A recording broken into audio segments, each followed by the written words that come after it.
Hello everybody. Today I'm going to do a video on some Abu Garcia bait casters. We have an Abu Ambassadeur 5000, and then we have the 501C left-handed. The C of course means ball bearings, and I wanted to do a casting comparison video because most of the videos that I see online usually show people upgrading the reels, putting in ceramic bearings, lightweight components, things of that nature to try to get as much performance out of the reel as possible. So I thought it'd be neat to show a video of what these reels are like when they are in completely stock form. This reel has been used just a little bit, as you can see, but very good condition. The red reel was a new in-box find on eBay. As far as I can tell, it's never been used, so absolutely pristine condition. And in addition to that, I want to talk about this rod real quickly. This started out as a lightweight Garcia rod, but according to Abu, these reels were intended to be used with a minimum lure weight of 3/8 of an ounce. You could certainly throw any weight of lure that you want as long as it's heavier, but they are designed for a minimum of 3/8 of an ounce. So I needed a rod that would be heavy enough to do that. So I sent this rod off to a guy in South Carolina by the name of Reggie. His shop is called Goose Creek Rods, and he also does restoration work. If you're willing to pay the price, and if you have the time to wait, he can do it. He cleaned up the cork. He did send the reel handle out and have that painted. I see beautiful shine there. He happened to have a suitable St. Croix rod blank on hand. I didn't specify how many eyelets or what kind. I simply left that up to him. I did specify red bindings with a black shaft, and since modern day rods are their length is determined from the butt of the rod to the tip, I believe this is a 6-foot blank, but with the rod handle it winds up being a little more than 6 feet, probably about maybe 6'6", perhaps 6'8". I haven't measured it exactly. So with that being said, I'll put his link to his website in the description so you can check out, if anyone wants to, they can check out his work. It might be of interest to you. So without further ado, we are going to start off with the 501C. When it comes to adjusting the spool tension on these rods, I have actually read in official Abu literature 3 different standards to adjust the spool tension. Once I read that when you press the button that the sinker or your lure should not descend until you jiggle the rod, and it would then descend a few inches and then stop. That was one thing that I read in official Abu literature. Another setting which I read said that when you press the release that the sinker should descend slowly. That was one. And then the third setting which I've read states that when you press it, it should drop quickly. It should drop fairly quickly to the ground, and there should be no additional backlash on the reel. I have found that to be the setting that works best. So without further ado, we will do a couple of warm-up casts, and then I will then hook up my line counter, and then we will see what kind of casting distance we can actually get. So here goes cast number one.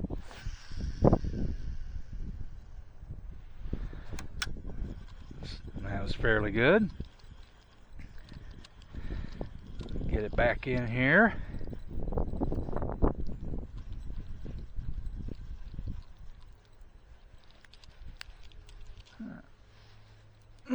Got snagged.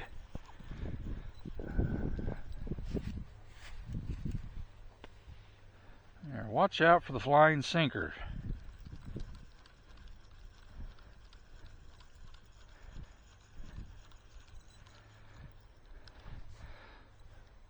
Okay, warm up number two.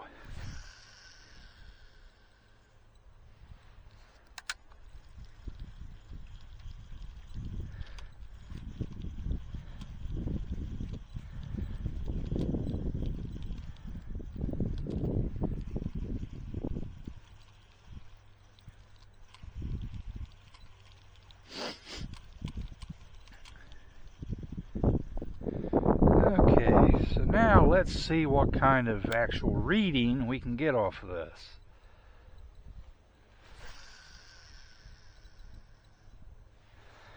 Now, I will put the line counter on.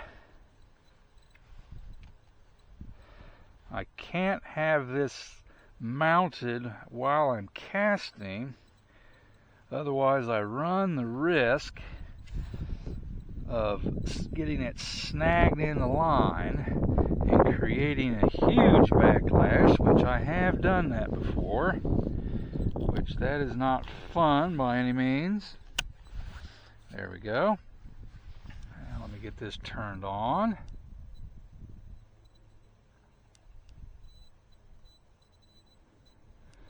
There we go, we got her turned on. I will zero that out. Now I'm going to remove the slack from the line, because as we know,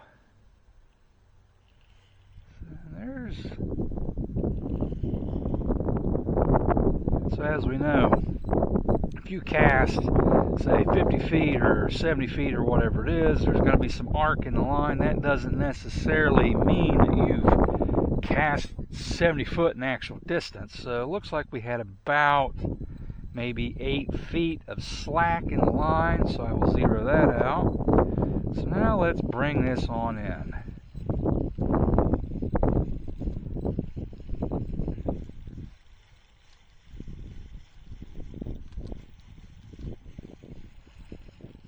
And we are passing the 50-foot mark.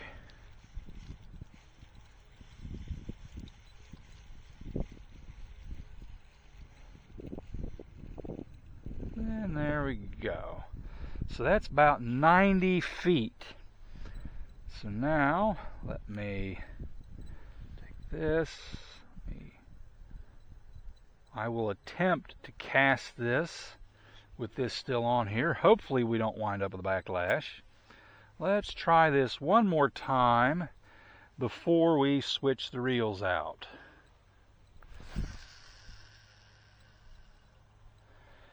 And there we go. So let me bring this around. Get our line back in there.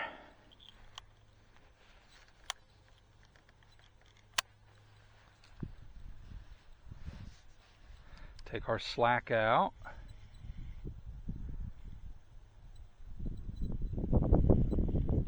And there we go. So I'm going to zero that out. So last time we had 90 feet. Now,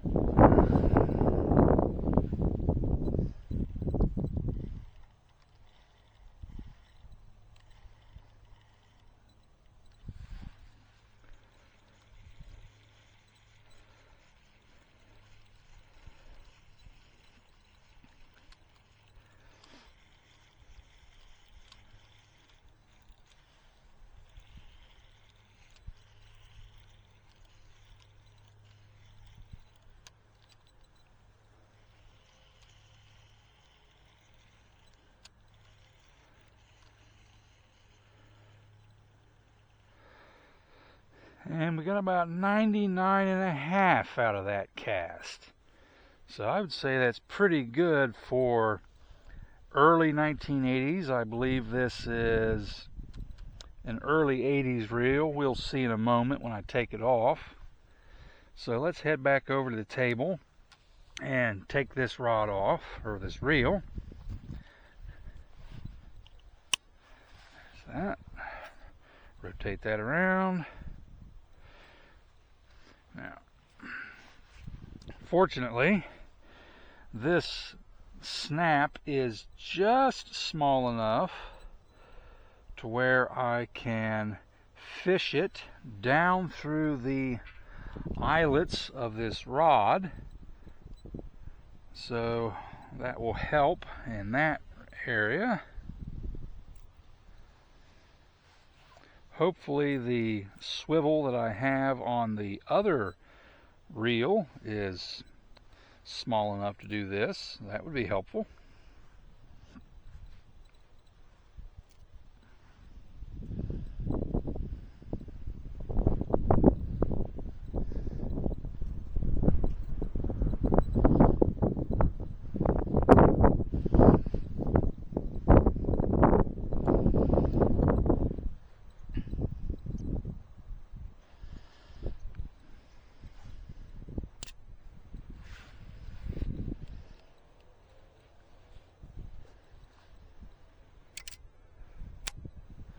There we go. Now all I gotta do is reel in that line.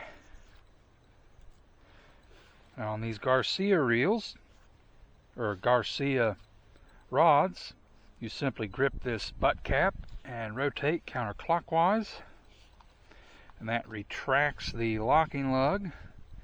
You can lift your reel off. Here's that locking lug that comes back out. There's a better view of the reel seat with the word Garcia all nicely painted. This rod blank actually comes out. I do believe Reggie down at Goose Creek Rods down in North Carolina, he reused this ferrule from the old rod, mounted it to the new rod blank. As you can see, there's a notch in here which mates up to a vertical pin which keeps it aligned. There's a collet inside here which, as you screw this down, tightens up on the rod blank, on the ferrule. And there's still a little bit of play in there, so we're going to go a little tighter. There we go. That's got it. Now we can drop on our 5000 Abu.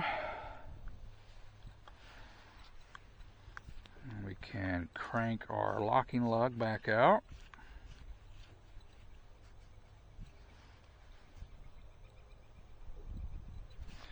There we go. That's nice and firm. Now we will run this up through our eyelets, hopefully. I know it fits through most of them.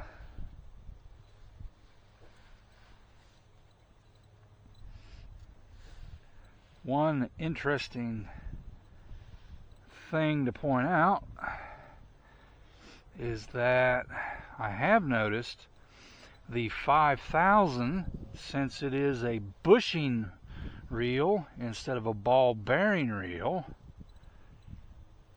is actually a little bit quieter when you cast it. So now let's get our lure back, our sinker back on. This is a 1/2 ounce sinker. As I said,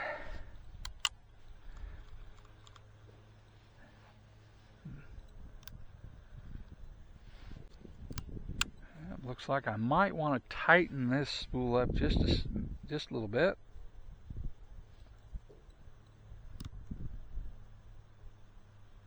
There we go.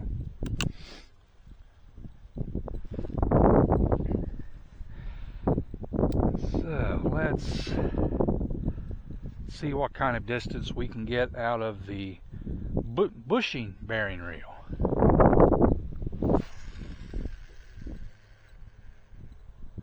And I will say that that reel does seem to run quite a bit better and more freely than the 501. They both cast very well, but this bushing bearing reel does seem to cast a little bit better. I had heard stories of that online, some people claiming that the bushing bearing reels could cast just as well, if not a little bit better. So let's see what kind of actual distance we can get here.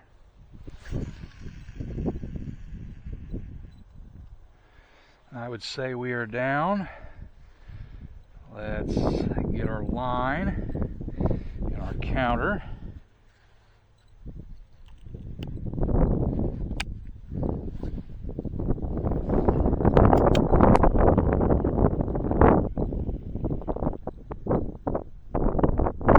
Okay, I think we got our slack out. Start bringing this in.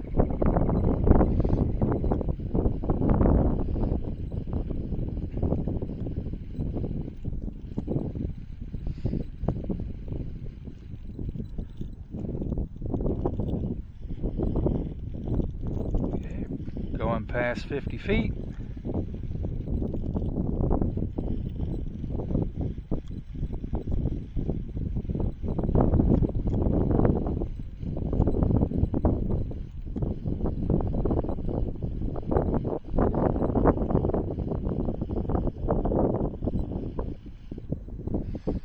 There we go, 119 after taking the slack out of the line.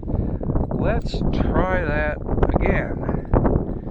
Let's turn this over so nothing gets caught.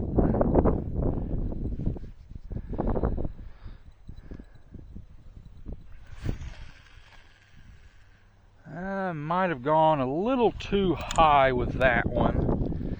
So let's bring that back in and try to get a little more of a realistic cast. We're actually not in a casting competition here. We just want to see what kind of realistic distance we can get.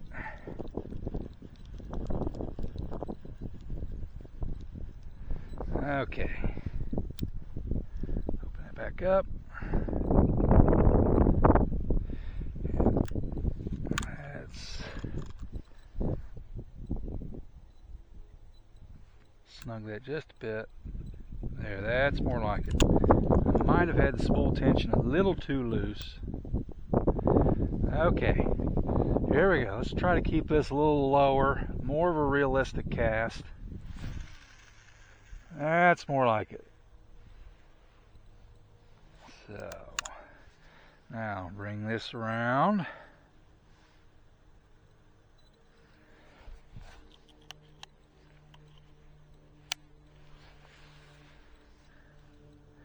Let's take our slack out.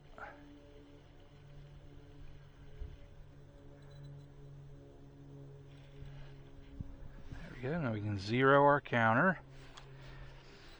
Now we can bring it on in, see what kind of distance we get.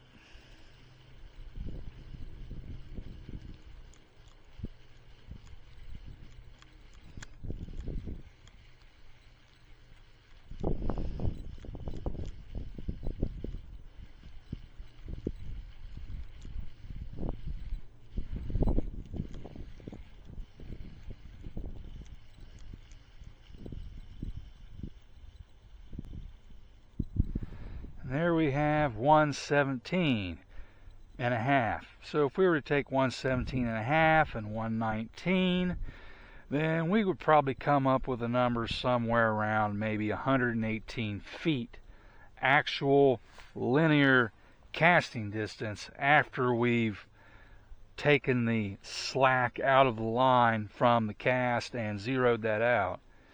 So to get 118 feet of casting distance, I think is rather remarkable, considering the age of the reel and the fact that it's a design which originated from the 1940s, I believe it was.